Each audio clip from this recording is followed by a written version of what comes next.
السلام علیکم ورحمۃ اللہ تعالیٰ وبرکاتہ۔ ملفوظات اعلیٰ حضرت کا ایک حوالہ جس کو وہابی، دیوبندی اور پلمبری اور بھی بہت سارے بدعقیدے بڑا ہائی لائٹ کرتے ہیں، حالانکہ الحمدللہ رب العالمین ہمارے بہت سارے بزرگان دین دور حاضر کے علماء اکرام نے اس کا دفاع کیا ہے، اس کا جواب بھی دیا ہے، لیکن پھر بھی مجھے بہت سارے لوگوں نے یہ بہت ساری ویڈیو جو ہے نا بھیجی اور اس کے بعد بتایا کہ آپ اس کا جواب دیں تاکہ ہمیں آسان طریقے سے سمجھ میں آ جائے۔ ہمیں آسان طریقے سے سمجھ میں نہیں آتا ہے، تو میں نے بہتر یہ سمجھا، کیونکہ ابھی ایک شخص نے ابھی 3 دن پہلے ہی ایک ویڈیو اپلوڈ کی اسی تعلق سے، حالانکہ اتنا دفاع کرنے کے باوجود بھی لوگ گمراہ کرنا نہیں چھوڑتے، حالانکہ سب کچھ پتہ لگ گیا ہے کہ اس میں کوئی غلطی نہیں ہے، کوئی گستاخی نہیں ہے، پھر بھی لوگ اس کو اتنا زیادہ ہائی لائٹ کرتے ہیں تاکہ لوگ زیادہ سے زیادہ گمراہ ہو سکیں۔ لیکن نبی علیہ السلام کی اعلیٰ اولا ذات پاک بہت اعلیٰ ہے۔ میں ایک عام انسان کے حوالے سے بات کر سکتا ہوں، اخلاق کے دائرے میں یہ بات بالکل کہ میں یہ بولوں یار یہ میرے استاد ہے، آج یہ اپنے گھر پہ سوئیں گے، بیوی کے ساتھ لیٹیں گے اور بیوی کے ساتھ یہ جسمانی نفع لیں گے۔ میں اپنے استاد کے بارے میں بھی جب یہ بات کروں، چاہے وہ ان کی بیوی ہو، ان پر حلال ہے، لیکن یہ لوگوں کے سامنے بات کرنا ایک اخلاق سے گری بات ہوتی ہے۔ بھائی وہ بند کمرے میں جو کچھ مرضی کریں، میں کیسے متعین کر رہا ہوں کہ بھائی یہ بیوی کے ساتھ سو رہا ہے، بیوی کے ساتھ جو ہے نا آج میرے استاد جو ہے نا نفع لے رہا ہے، تو یہ اتنی گری اخلاق سے بات ہے۔ ایک شخص رسول اللہ صلی اللہ علیہ وسلم کی نسبت ایسی بات کیوں کرے گا؟ ضرورت کیا ہوئی اس کی؟ چاہے ٹھیک بات ہو چاہے غلط بات ہو۔ اسی کتاب کے اندر یہ بھی لکھا ہوا ہے کہ نبی کی بیویاں پیش کی جاتی ہیں نبی اکرم کو، اور اس سے بھی بڑھ کر یہ لکھا ہے کہ اللہ کے رسول قبر میں اپنی بیویوں کے ساتھ ہم بستری بھی کرتے ہیں، کہ اللہ کے رسول قبر میں اپنی بیویوں کے ساتھ ہم بستری بھی کرتے ہیں۔ اب یہ میرے ہاتھ میں ملفوظات اعلیٰ حضرت ہے، دیکھیں ہے نا، اس میں جو اس جزیز انصاری نے جو الفاظ کہے ہیں کہ معاذ اللہ رب العالمین سرکار کی بیویاں ہم بستری کرتی ہیں قبر میں جا کر کے، اور یہ ملفوظات اعلیٰ حضرت میں لکھا ہے، تو پورے اہل حدیث نام نہاد اہل حدیثوں کو چیلنج ہے، کل حشر تک، میدان حشر تک اگر تمہاری اماں نے کسی کے بھی ایک کو بھی ایسے مرد بنا کر کے پیدا کیا ہے تو ملفوظات اعلیٰ حضرت سے یہ ثابت کر دو کہ معاذ اللہ اعلیٰ حضرت سرکار نے اس میں یہ فرمایا ہے کہ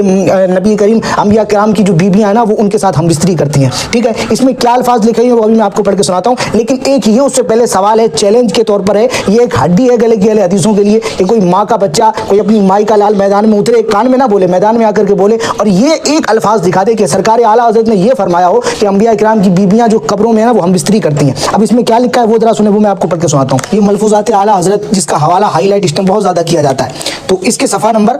362 پر اعلیٰ حضرت سرکار سے سوال ہوا تھا انبیاء علیہ الصلوۃ والسلام اور اولیاء کرام کی حیات برزخیہ میں کیا فرق ہے؟ انبیاء کرام علیہ الصلوۃ والسلام کی حیات حقیقی حصی دنیاوی ہے، یہ سرکار اعلیٰ حضرت نے ارشاد میں فرمایا، انبیاء کرام علیہ الصلوۃ والسلام کی حیات حقیقی حصی دنیاوی ہے۔ آگے کیا فرماتے ہیں؟ ان پر تصدیق و وعدہ الہیہ کے لیے محض ایک آن کو موت طاری ہوتی ہے، پھر فوراً ان کو ویسے ہی حیات عطا فرما دی جاتی ہے، اور آگے کیا فرماتے ہیں؟ اس حیات پر وہی احکام دنیاویہ ہیں،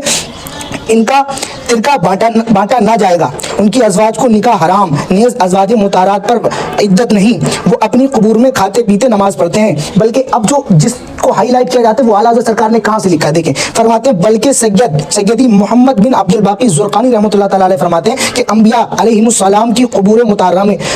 ازواج مطہرات پیش کی جاتی ہیں، وہ ان کے ساتھ شب باسی فرماتے ہیں۔ سب سے بڑی بات تو یہ ہے، دیکھو یہ سامنے ملفوظات اعلیٰ حضرت ہے، اس میں صاف صاف لکھا گیا ہے کہ سیدی محمد بن زرقانی رحمۃ اللہ تعالیٰ علیہ فرماتے ہیں، یہ تو اعلیٰ حضرت سرکار نے کسی کے حوالے سے لکھا، اگر کوئی اب یہ الزام اعلیٰ حضرت سرکار پر ڈالے تو وہ جاہل ہے بلکہ اجہل ہے، کیونکہ اعلیٰ حضرت سرکار نے کسی کے حوالے سے لکھا ہے، اور یہ کس کا حوالہ دیا ہے؟ محمد بن زرقانی رحمۃ اللہ تعالیٰ علیہ۔ یہ صرف ہمارے کوئی ایسا نہیں کہ وہ بریلوی ہوں، اس کو دیوبندی بھی اپنا امام مانتے ہیں، اتنے بڑے امام ہیں کہ اہل حدیث بھی ان کو اپنا امام مانتے ہیں، اور بہت سارے گمراہ بد عقیدے بد مذہب فرقے ان کو اپنا امام مانتے ہیں۔ تو اعلیٰ حضرت سرکار نے جو اس پر جو پیش کیا ہے، جو ہے نا وہ ارشاد فرمایا ہے، وہ اپنے طریقے اپنے پاس سے نہیں بلکہ امام زرقانی رحمۃ اللہ تعالیٰ علیہ کے حوالے سے فرمایا ہے۔ اب یہ جو ہے نا وہ لوگ جو اعتراض کرتے ہیں جو وہ اعلیٰ حضرت سرکار پر نہیں کرتے، کیونکہ یہ تو اعلیٰ حضرت سرکار نے خود کہا ہی نہیں، اب یہ جو ہے نا وہ اعتراض چلا گیا امام زرقانی رحمۃ اللہ تعالیٰ علیہ پر، اب یہ اعلیٰ حضرت سرکار کا نہیں رہ گیا، اب جتنے بھی یہ گمراہ بد مذہب فرقے اعتراض کرتے ہیں وہ امام زرقانی پر کریں۔ اور پہلی بات تو اعتراض یہاں بنتا نہیں ہے، وہ الحمدللہ شب باشی کا جو مسئلہ ہے وہ دیکھیں بخاری شریف میں بھی ہے، اور بہت سارے دیوبندیوں نے بھی اس کو جو ہے نا وہ لکھا ہے کہ شب باسی کس کو کہتے ہیں۔ اور پھر جو سب سے بڑی لغت کی کتاب ہے جو زیادہ معتبر مانی جاتی ہے، جس کو دیوبندی وہابی بھی مان لیتے ہیں، فروز اللغات، اس میں دیکھیں کیا ہے، شب باسی کا مطلب ہوتا ہے رات کو گزارنا، اور رات گزارنے میں کوئی دقت ہے؟ اور پہلی بات تو یہ ہے کہ اعلیٰ حضرت سرکار نے تو نہیں لکھا، نہیں تو امام زرقانی رحمۃ اللہ تعالیٰ نے لکھا، اور شب باسی کا مطلب تو ہم بستری ہوتا ہی نہیں ہے، لیکن تم نے اعلیٰ حضرت سرکار پر ایسے جو ہے نا الزامات لگائے کہ معاذ اللہ رب العالمین اعلیٰ حضرت سرکار نے یہ فرمایا کہ شب باسی کا مطلب یہ ہوتا ہے کہ انبیاء کرام علیہ الصلوۃ والسلام قبر انور میں ہم بستری کرتے ہیں، تو اللہ رب العزت کی لعنت ہے، لعنت اللہ علی الکاذبین، ایسے جھوٹوں پر بھی لعنت ہے، اور اللہ کی نہیں تمام نبیوں کی لعنت، فرشتوں کی لعنت، تمام مقرب بندوں کی لعنت۔